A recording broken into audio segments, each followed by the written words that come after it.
Terima kasih Pastor Steven. Shalom saudara semua. Silakan duduk dalam hadirat Tuhan. Terima kasih untuk semua tim yang melayani.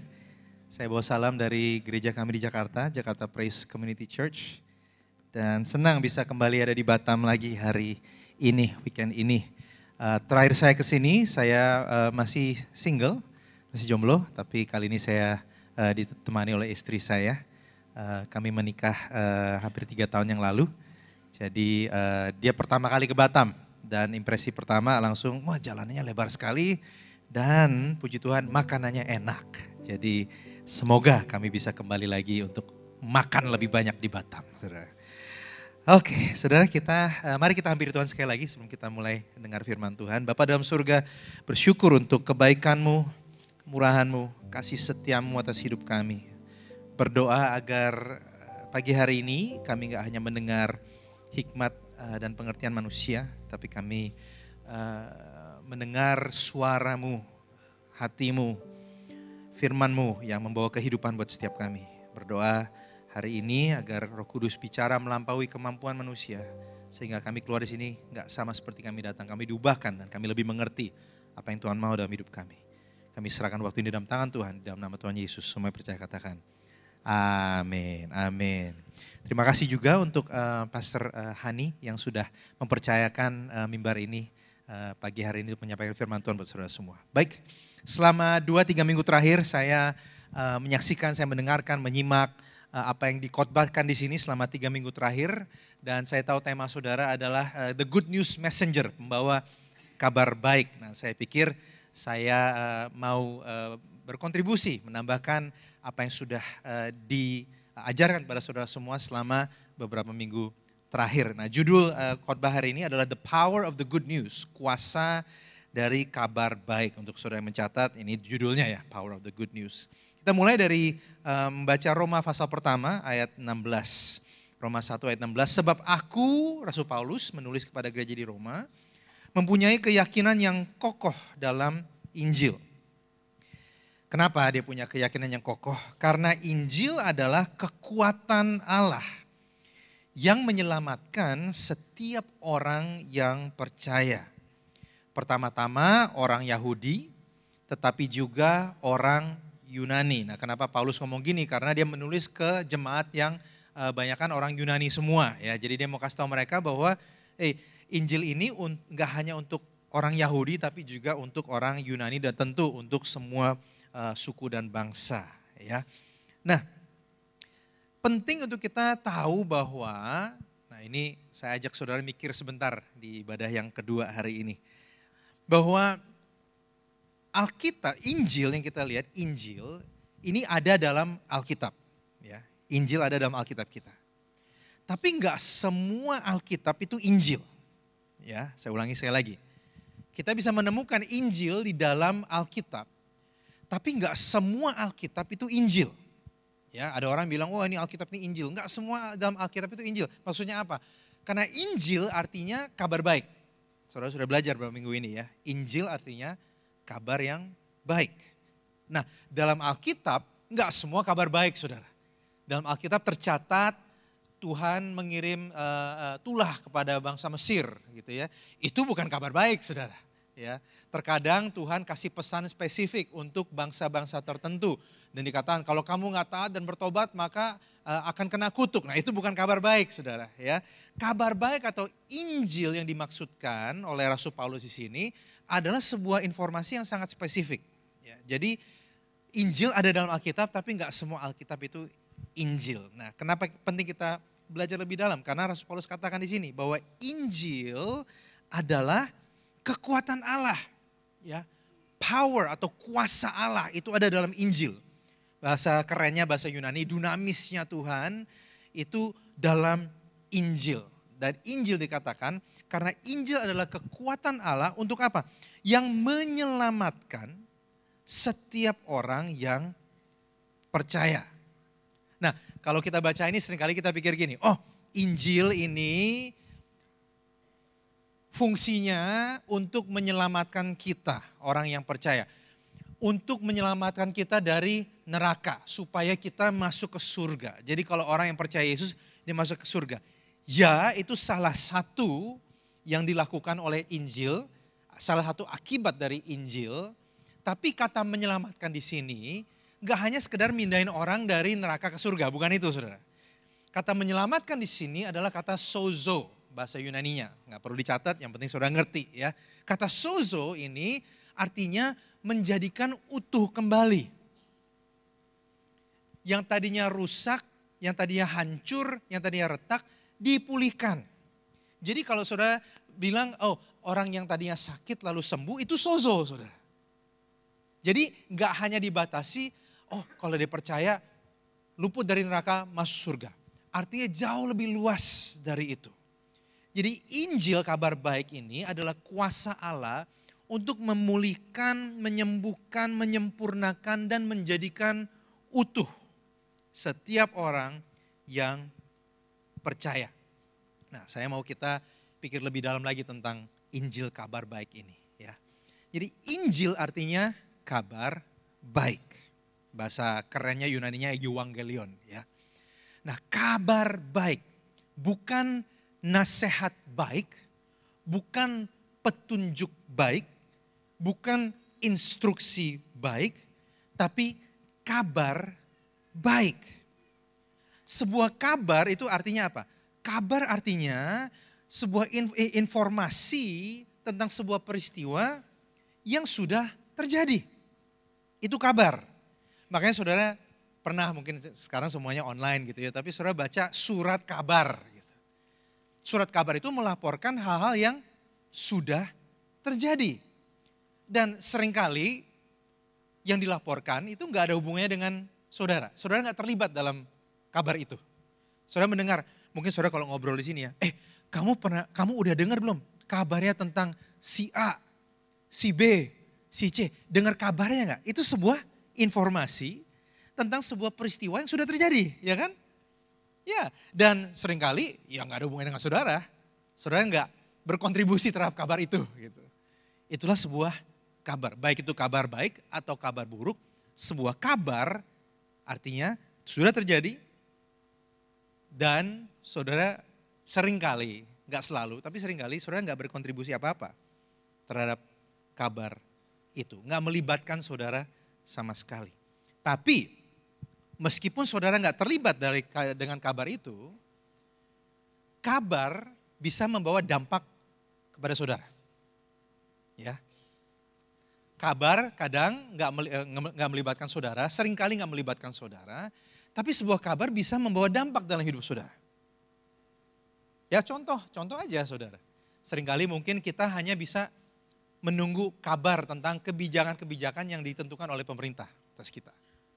Pas dengar kabarnya, ya udah saudara gak terlibat dalam meeting itu, saudara gak terlibat dalam memutuskan, tapi kabar tentang keputusan itu membawa dampak dalam hidup saudara, ya kan? Ya. Nah, sama halnya mungkin di sini ada yang pernah mati listrik, ada yang pernah ngalamin mati listrik di rumah, ya. Saudara kadang gak berdaya, hanya menunggu apa? Menunggu kabar. Saudara gak bisa ngapa-ngapain. Kecuali kalau saudara kerja di PLN di sana gitu ya, saudara bisa bantu, saudara cari tahu. Tapi mayoritas kita hanya bisa menunggu saja. Sampai urusannya beres di situ, dan saudara menanti, saudara mungkin bisa telepon gitu ya. Ini kapan akan nyala gitu. Wah kabar buruk seperti ini akan lama nih. Waduh saudara hanya bisa terima aja. Atau kabar baik sebentar lagi nyala. Wah puji Tuhan. Semua aktivitas bisa kembali normal lagi. Saudara inilah sifat sebuah kabar ya. Atau saya baru dengar kabar kemarin bahwa sempat Batam mengalami banjir yang tadinya hanya 7 menit ke suatu tempat jadinya 30 menit gitu ya. Bahkan ada yang stuck sampai 5 jam gitu. Wah saya dengar kabar itu, wah puji Tuhan gak terlalu berdampak buat saya juga hari ini gitu ya. Tapi kabar baik atau buruk bisa berdampak dalam hidup kita semua. Ya. Jadi Injil adalah kabar yang baik. Yang dilakukan oleh Tuhan yang berdampak kepada kita semua. Ya, nah saya akan masuk lebih dalam lagi, kita mau lihat ada 3 unsur kabar baik. Ya, 3 unsur kabar baik. Kabar baik mengandung ada 3 unsur ini. Dan ini seperti gini saudara, ini yang saya mau lakukan hari ini. Saudara mungkin beberapa minggu ini mendengar tentang kita nih harus menjadi pembawa kabar baik. Saya ibaratkan seperti kita nih sales gitu. Yang mau menjual sebuah produk yang kita percaya ini produk unggul gitu. Tapi seringkali saya temukan ada banyak orang percaya yang gak bisa menjelaskan tentang produk ini. Kadang mereka, ya pokoknya coba aja dulu gitu. Tapi kalau kita bisa menjelaskan dan kita mengerti dan kita tahu betul apa keunggulan dari apa yang kita jual, ya, maka kita secara natural kita akan cerita ke teman-teman. Saya kasih contoh, ibaratnya kalau kita menemukan restoran yang enak gitu ya. Seringkali kita gak perlu tuh disuruh, ayo tolong dong kamu sebarkan, kecuali restorannya kurang enak gitu ya. Mereka, saya perlu nih marketing, saya perlu dipromosiin gitu. Tapi kalau misalnya enak, terkadang kita sendiri udah kita foto, kita posting di sosial media gitu ya. Ini enak banget, atau saat kita ketemu kerabat, saudara, kita kasih tahu, wah restoran ini enak banget gitu. Saudara jadi penginjil restoran itu, saudara. Saudara jadi pembawa kabar baik bahwa ternyata ada restoran baru yang enak di sini. Nah, kita harus tahu unsur-unsurnya apa aja supaya kita mengerti bahwa Injil yang Tuhan berikan pada kita ini adalah sebuah keunggulan. Lebih unggul dari kabar-kabar yang lain. Nah, yang pertama ya ada 3 unsur. Yang pertama adalah anak Allah menjadi manusia. Anak Allah menjadi manusia. Ini sebuah kabar baik, saudara. Sebelum hal-hal yang lain, kabar baiknya Allah yang kita sembah, Tuhan yang kita sembah, beda dengan yang disembah oleh orang-orang lain, yang lain-lain. Allah yang kita sembah ini Allah yang baik, yang mengasihi kita semua, dan yang mau menjadi manusia seperti kita. Ini kisah yang sangat, makanya kita setiap Natal kita merayakan itu, saudara. Kita merayakan bahwa Tuhan, Allah memutuskan untuk menjadi manusia dalam Yesus Kristus. Kita baca Filipi 2 ayat 5-8. Filipi 2 ayat 5-8. Hendaklah kamu dalam hidupmu bersama menaruh pikiran dan perasaan yang terdapat juga dalam Kristus Yesus. Yang walaupun dalam rupa Allah, tidak menganggap kesetaraan dengan Allah itu sebagai milik yang harus dipertahankan. Melainkan telah mengosongkan dirinya sendiri. Wow, repot amat saudara. Dan mengambil rupa seorang hamba. Dan menjadi sama dengan manusia. Dan dalam keadaan sebagai manusia ia telah merendahkan dirinya dan taat sampai mati. Bahkan sampai mati di kayu salib. Saya kalau baca ini saya bertanya, ngapain saudara? Makanya saya bukan Tuhan saudara. Tapi kalau saya jadi Tuhan, enggak usah jadi Tuhan deh, jadi manusia biasa aja. Saya pengen punya kuasa.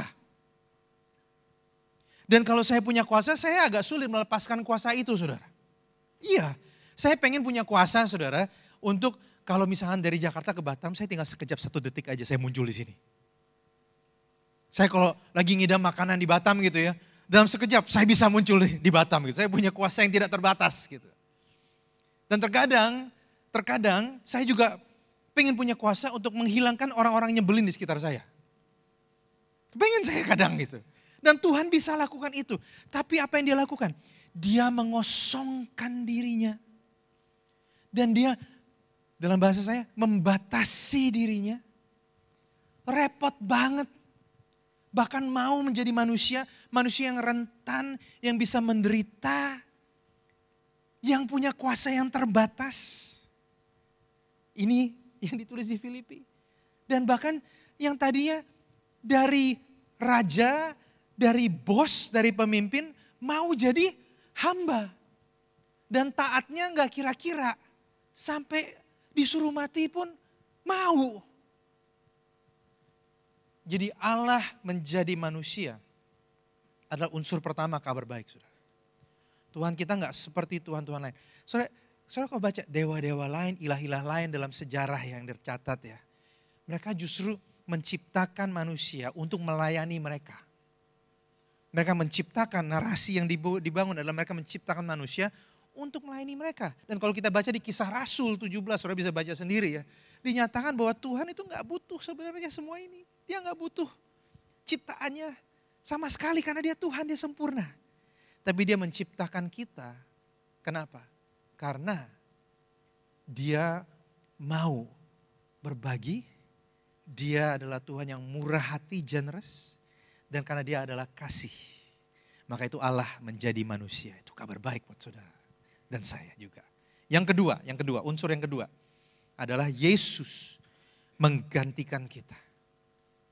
Roma 3 ayat 25, Kristus Yesus telah ditentukan Allah menjadi jalan pendamaian karena iman dalam darahnya. Hal ini dibuatnya untuk menunjukkan keadilannya karena ia telah membiarkan dosa-dosa yang telah terjadi dahulu pada masa kesabarannya. Nah, apa maksud ayat ini, saudara? Maksudnya adalah begini, Tuhan kita adalah Tuhan yang kudus. Dan karena dia kudus, dia juga adil. Dan karena dia adil, semua dosa harus dihukum. Dan saudara sini mungkin yang udah lama di gereja saudara tahu, upah dosa adalah maut, saudara. Siapapun yang berdosa, dosa sekecil apapun, sebesar apapun, sekecil apapun, selayaknya menerima maut. Jadi gini saudara, kita semua ada di sini, kita menyembah Tuhan, kita merasakan hadirat Tuhan. Kalau tidak ada Yesus, boleh saya tebak saudara ya, saya tebak ya, selayak-layaknya kita semua ini mati. Saudara. Kenapa? Karena tidak ada di kita yang sempurna. Pasti kita buat kesalahan, ada dosa di antara kita, tapi kenapa kita nggak mati saudara dalam hadirat Tuhan? Karena Yesus sudah menanggung semua hukuman dosa kita. Sehingga kita nggak harus lagi takut di hadapan Tuhan. Kita bisa datang penuh dengan damai sejahtera, bahkan sukacita. Kenapa? Karena Yesus menggantikan kita. Ini adalah unsur kabar baik yang luar biasa dan saudara sebentar lagi akan merayakan Paskah, saudara. Ingat hal ini, Jumat Agung Paskah saat Tuhan menggantikan saudara dan saya dan menanggung semua ganjaran dosa yang seharusnya menimpa kita semua. Supaya kita datang gak usah takut lagi, gak usah meragukan apakah Tuhan sayang sama saya. Gak usah lagi meragukan apakah saya cukup layak untuk ada dalam hadirat Tuhan. Gak usah meragukan itu, kita bisa datang dengan pede. Dan dengan tenang. Karena Yesus menggantikan kita. Yang ketiga, unsur yang ketiga adalah Yesus menjadi Raja yang kekal dan akan memulihkan seluruh ciptaan. Wow saudara, ini luar biasa. Kolose 1 ayat 19. Karena seluruh kepenuhan Allah berkenan diam di dalam dia Yesus. Dan oleh dialah ia memperdamaikan segala sesuatu dengan dirinya. Baik yang ada di bumi maupun yang di surga. Sesudah ia mengadakan pendamaian oleh darah salib Kristus, saudara. Jadi nggak hanya berhenti di sekedar, wah kita kalau percaya Tuhan, kita diselamatkan, nanti kita mati masuk surga. Enggak begitu saudara. Firman Tuhan di begitu banyak ayat menyatakan bahwa dia menjadi raja, dia memerintah, dan dia akan kembali lagi untuk memulihkan kita semua. Untuk memulihkan bumi yang sakit ini. Saudara lihat di mana-mana ada penderitaan, ada sakit penyakit. Saudara, kita nggak usah khawatir, kita punya pengharapan bahwa Yesus akan kembali dan menyelesaikan semuanya dengan baik, saudara. Dan kalau saudara berkata, ya nanti kelamaan dong, nanti gue udah keburu meninggal gitu ya. Nah kabar baiknya adalah sama seperti Yesus dibangkitkan, kita pun yang nanti mati akan dibangkitkan lagi, saudara. Kabar baik, saudara. Saya sih kalau dengar ini saya pengennya lompat-lompat dan berteriak gitu ya. Jadi Yesus akan datang kembali dan dia adalah Raja. Dia akan memulihkan seluruh ciptaan. Inilah 3 unsur kabar baik yang kita harus tahu. Ini product knowledge yang harus kita punya. Karena kalau kita nggak mengerti, ya udah saudara kayak kepaksa ngejual gitu loh. Ya nggak tahu ya, gue disuruh sih. Gue disuruh nginjilin sih. Mau gimana? Ya sebenarnya nggak ada gunanya sih untuk di sini, cuma nanti pas mati lo masuk neraka, surga aja, nggak masuk neraka. Tapi sisanya ya udah kita semua juga masih jalan hidup biasa-biasa aja gitu. Kalau kayak gitu saya sih nggak mau ikut, saudara. Tapi kalau saya lihat dia punya pengharapan, dia punya sukacita, hidupnya berbeda, meskipun dia nggak sempurna tapi dia tetap pede di hadapan Tuhan. Ini kabar baik, saudara. Karena dia tahu Allah di pihak dia. Nah, mari kita kembali ke Roma pasal 1 tadi, saya akan lanjutkan. Ayat 16 tadi dikatakan, sebab aku punya keyakinan yang kokoh, Rasul Paulus ngomong gitu dalam Injil. Karena Injil adalah kekuatan Allah yang menyelamatkan setiap orang yang percaya. Pertama-tama orang Yahudi, tapi juga orang Yunani. Nah, ayat berikutnya 17. Sebab, kenapa dia punya keyakinan yang kokoh? Sebab di dalamnya nyata kebenaran Allah yang bertolak dari iman dan memimpin kepada iman. Seperti ada tertulis, orang benar akan hidup oleh iman. Bukan oleh perbuatannya, tapi oleh imannya, saudara. Nah, ini karena saya berharap udah lewat pemanasan sedikit, saudara ya. Jadi saya ajak kita untuk berpikir dan pelajari lebih dalam sedikit lagi. Oke, setelah ini saya ada cerita lalu saya selesai. Oke, nah bagian ini saudara, Alkitab menggambarkan kondisi manusia seperti berikut ini. Nah bisa dilihat di screen saudara. Oke, nah ada manusia yang beragama. Apapun agamanya. Tujuan agama adalah supaya manusia mengerti apa yang harus dilakukan supaya dia berkenan di hadapan Allahnya atau Tuhannya. Ya. Dia punya agama, dia punya sebuah sistem untuk tahu bahwa standarnya Tuhan begini. Kalau kamu mau diberkati harus lakukan A, B, C, D. Kalau kamu mau masuk surga harus melakukan A, B, C, D. Kalau kamu mau mendapat perkenanan Tuhan lakukan A, B, C, D. Itulah agama. Dan ada banyak orang Kristen bisa duduk dalam gereja dan punya mental agamawi. Ya, Yesus berhadapan dengan mereka banyak banget dalam perjanjian baru. Namanya orang Farisi dan orang Saduki, saudara. Orang agamawi itu mereka selalu membanding-bandingkan, saya lebih baik dari orang itu. Ya, saya sudah lebih rajin ke gereja, saya sudah lebih banyak pelayanan, saya sudah lebih banyak berdoa. Saya udah baca Alkitab, saya hafal Alkitab. Saya sudah menginjilin puluhan orang. Seharusnya Tuhan berkenan sama saya. Itulah sikap seorang yang beragama. Nah, lalu mungkin saudara kenal nih. Ada orang-orang yang berusaha beragama, lalu mereka capek. Mereka bilang, susah amat ya. Aduh, capek deh harus lakuin semua itu. Belum tentu Tuhan ada juga ya. Ya bodoh amat deh, gak mau lagi ke gereja, gak mau lagi punya agama, gak mau lagi. Jadi dia kesini saudara, dia jadi tidak beragama. Dan yang terjadi apa? Dia bikin aturan sendiri. Ya yang penting gue gak nyakitin siapa-siapa. Yang penting feeling gue tenang. Ya yang penting ya udahlah jadi manusia berguna aja lah. Gitu. Tapi gini saudara, kalau kita gak punya standar yang jelas dan kita cuma ikut perasaan-perasaan aja. Ujung-ujungnya yang tidak beragama akan menuju kehancuran. Hidup tanpa batasan, tanpa aturan, tanpa standar, ujung-ujungnya akan binasa. Dia menuju kehancuran. Ya, pacaran kalau nggak punya takut akan Tuhan, nggak ada aturan, ujung-ujungnya apa saudara? Ujung-ujungnya drakor. Oh, saya berusaha lucu tapi nggak lucu. Ya udah nggak apa-apa deh. Ya, jadi saudara bayangkan saudara, ini yang tidak beragama, ujung-ujungnya dia akan mengalami kehancuran. Jadi gimana nih? Karena orang yang beragama cenderung begini, cenderung dia sombong, karena dia ngerasa lebih baik dari yang tidak beragama. Masalahnya begini. Pertama, Alkitab mencatat Tuhan gak suka orang sombong. Dia gak suka orang yang angkuh. Yang kedua adalah, emang dia bisa sesempurna apa? Karena kalau dia mampu untuk cukup sempurna untuk masuk ke surga, dapat berkat dan lain-lain, berarti standar Tuhan sangat rendah saudara. Jadi yang terjadi biasanya, saya udah minta izin Pastor Steven tadi pagi gitu ya. Boleh gak saya bisik-bisik di gereja? Boleh ya? Oke. Biasanya orang yang terlihat beragama sekali, itu biasanya munafik. Kenapa? Karena di gereja ya, dia angkat tangan, dia nyanyi, dia kasih persembahan, dia ikut pelayanan dan lain-lain gitu ya. Tapi kalau di rumah, kalau tanya istrinya, kalau tanya anak-anaknya, dia gak begitu.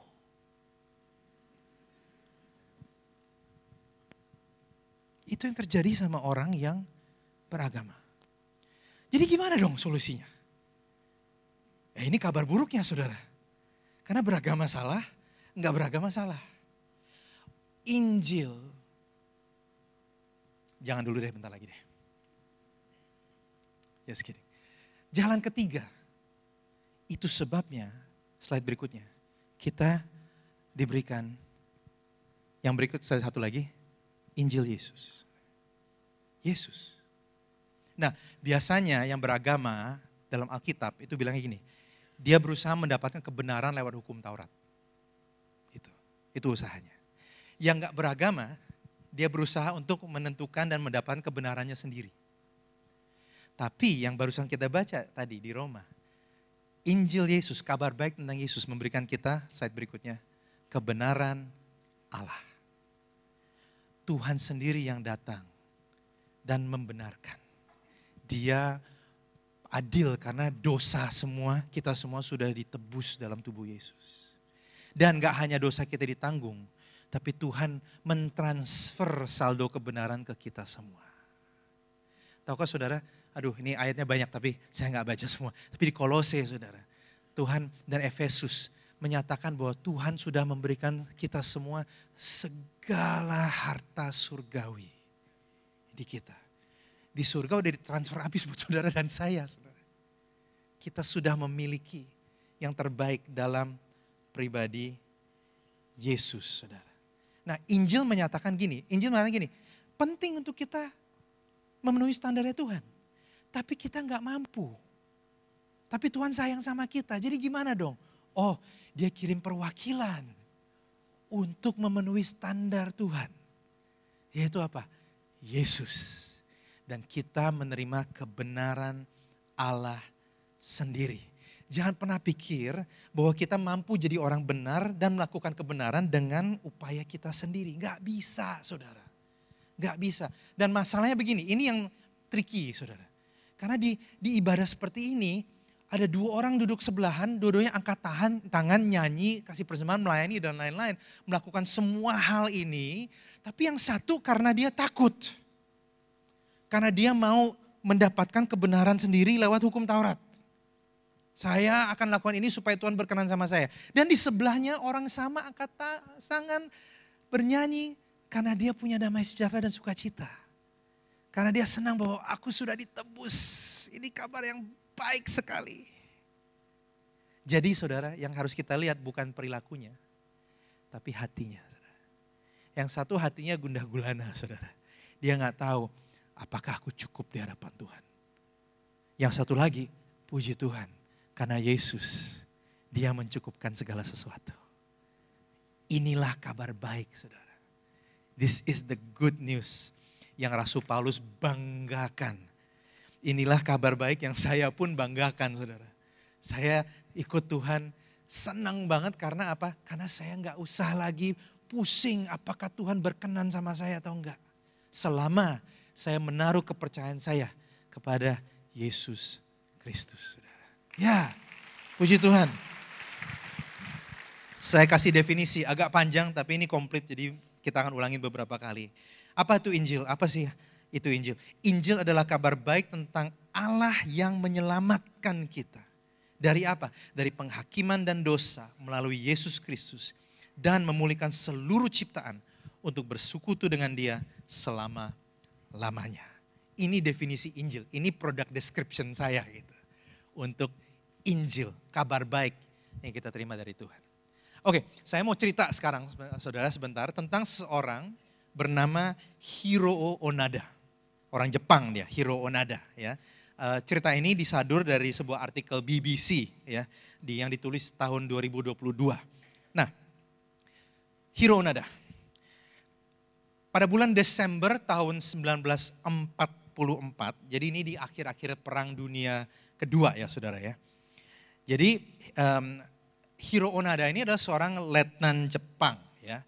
Dia ditugaskan di sebuah pulau di Filipina yang namanya Pulau Lubang. Lucu namanya Pulau Lubang di Filipina ya. Nah ada fotonya kalau nggak salah Hiroo Onoda. Bisa ditampilkan?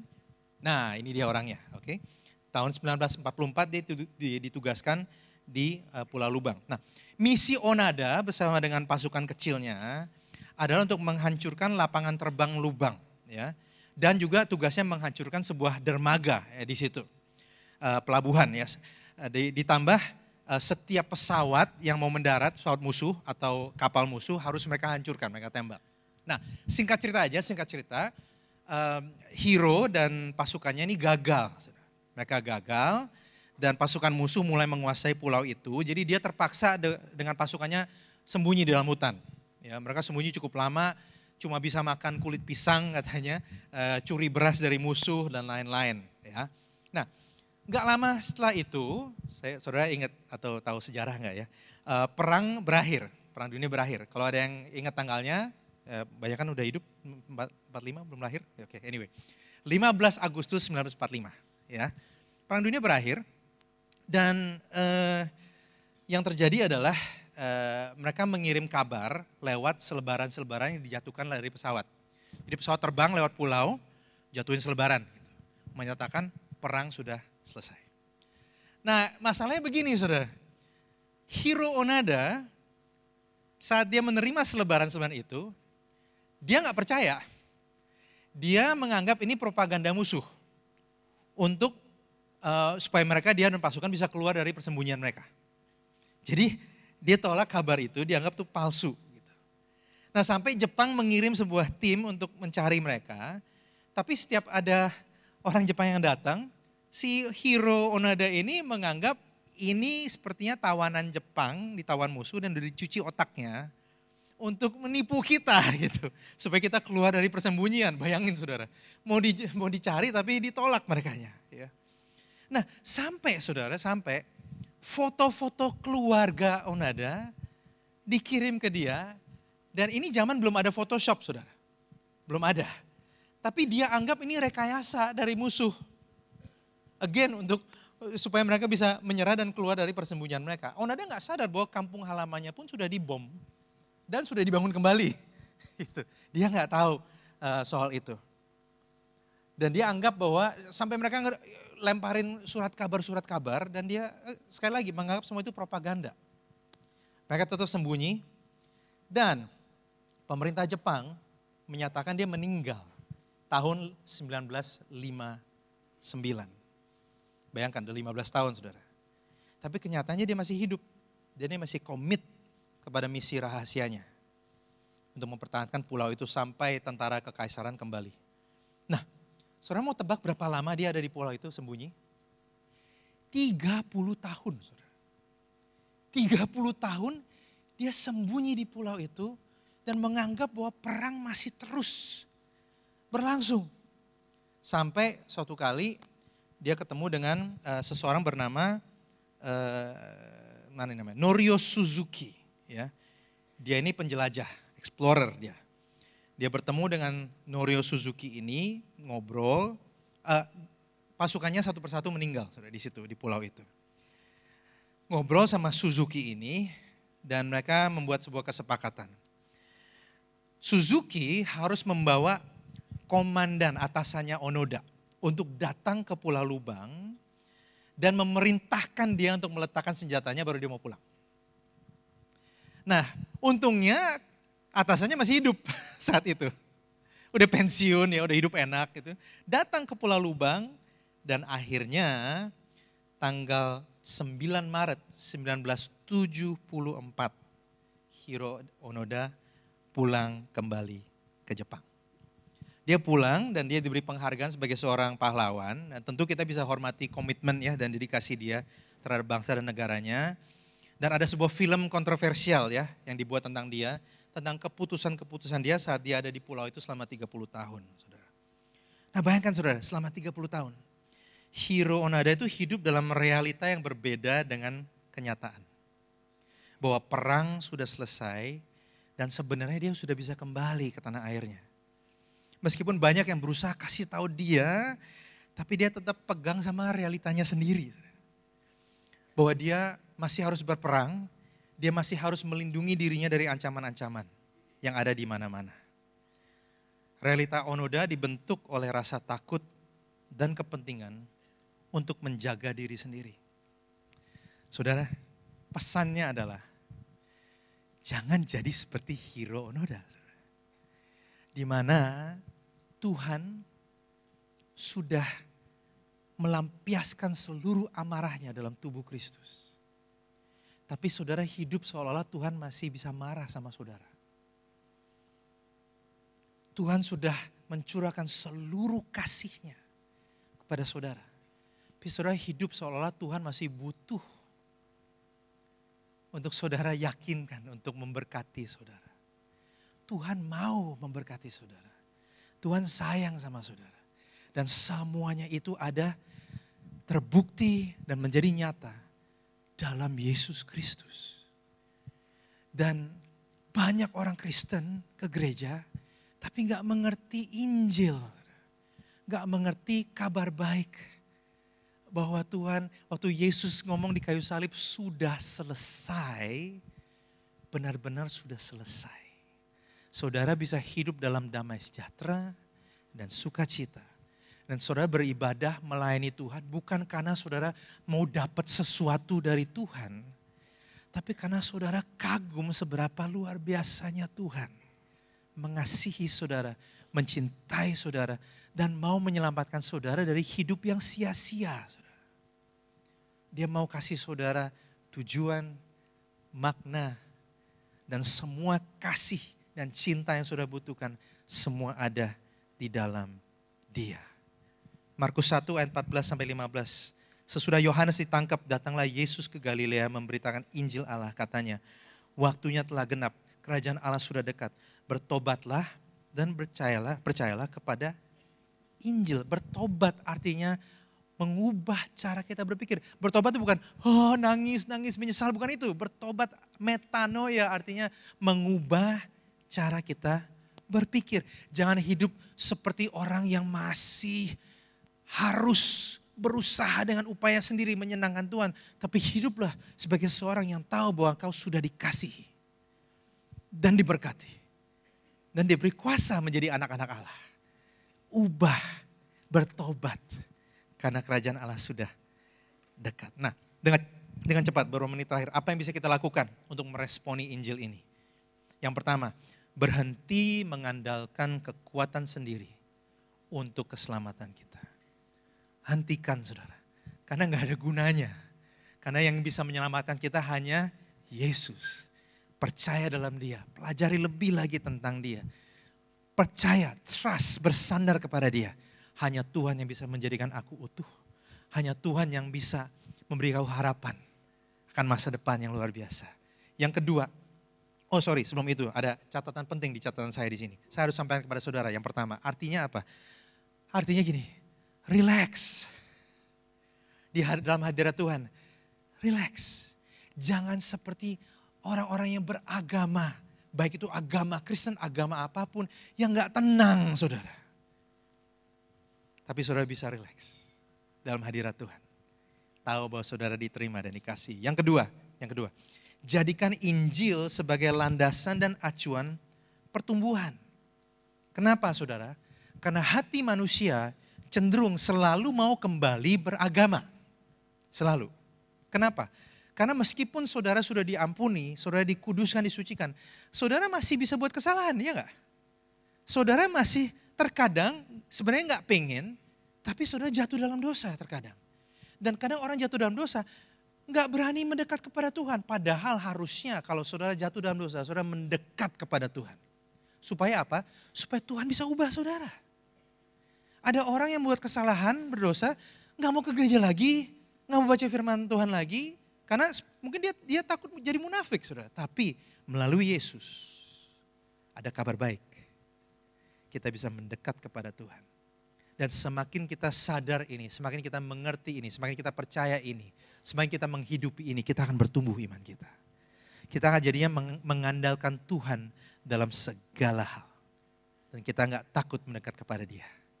Karena identitas kita ada dalam Dia. Yang ketiga, pelajari firman Tuhan menggunakan lensa Yesus. Maksudnya apa? Ada banyak cara belajar Alkitab. Ada yang bisa pakai lensa akademis, saudara. Ada yang bisa pakai lensa moralitas atau hukum Taurat. Ada yang bisa pakai lensa aturan-aturan harus gini, harus gitu, harus gini, harus gitu, saudara. Tapi Yesus sendiri berulang kali dalam perjanjian baru berkata, semua yang ditulis dalam firman Tuhan bicara tentang Dia. Bicara tentang Dia. Jadi kalau kita baca firman Tuhan, kita harus cari ini Yesusnya di mana ya? Tahukah saudara, kisah Daud dan Goliat. Saudara, saya bukan Daud, saudara. Yesus adalah Daud. Dia yang mengalahkan Goliat. Terlihatnya mustahil, tapi Daud melambangkan Yesus, saudara. Yosua yang membawa bangsa Israel masuk ke tanah perjanjian. Yosua, kita bukan Yosua, tapi Yesus adalah Yosua, saudara. Yang bisa membawa kita semua ke dalam tanah perjanjian, saudara. Ada begitu banyak kisah demi kisah di perjanjian lama. Semua ini hanya cuplikan sedikit tentang Yesus. Dan sekarang kita punya Yesus, saudara. Yang lebih baik dari semua figur itu. Tapi kita pelajari karena kita lihat, oh ini hatinya Tuhan. Oh ternyata Yesus dahsyat ya. Oh ternyata dia bisa ya. Dan kalau kita lakukan 3 hal ini, saudara. Saudara, yang bertumbuh dari hidup kita sehari-hari adalah rasa syukur dan rasa kagum. Sehingga saat kita nyanyi hari Minggu, saat kita ngumpul bernyanyi, bukan karena disuruh WL, saudara. Bukan disuruh worship leader, tapi karena kita sendiri kagum sama Tuhan. Kok bisa aku di sini? Kok bisa aku diampuni? Kok bisa aku diberkati?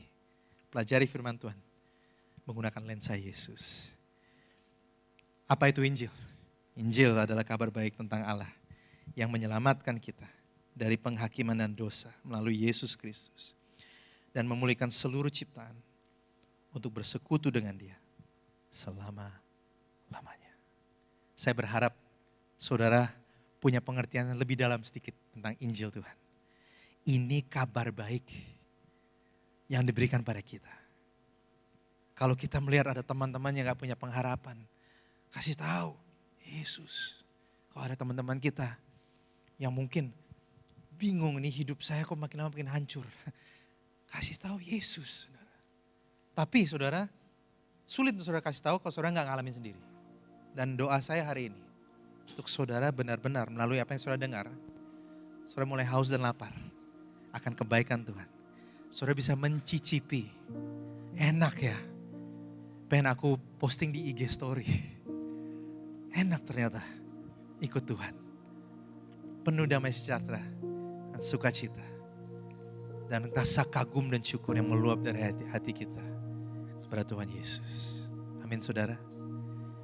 Pejamkan mata saudara, kita berdoa. Bapa dalam surga, bersyukur hari ini untuk apa yang kami dengar, yang terus kami dengar melalui kabar baik tentang Yesus Kristus. Buat kami di antara kami yang mungkin udah lama ke gereja, tapi ternyata kami hanya menjalankan tugas agama. Aku berdoa Roh Kudus-Mu yang hidup bisa bicara, bekerja, menyentuh, mengubah hati kami.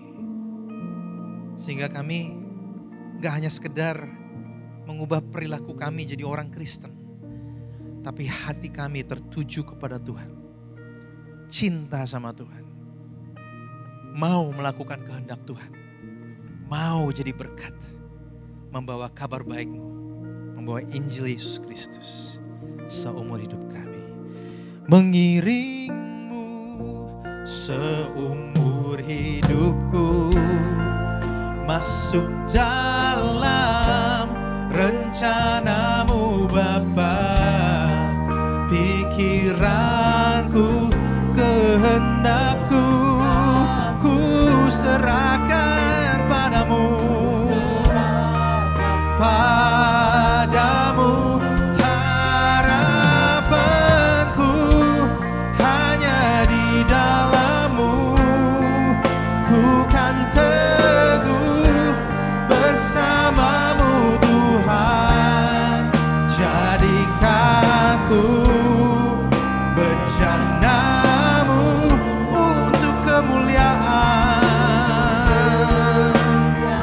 Katakan sekali lagi, mengiring-Mu seumur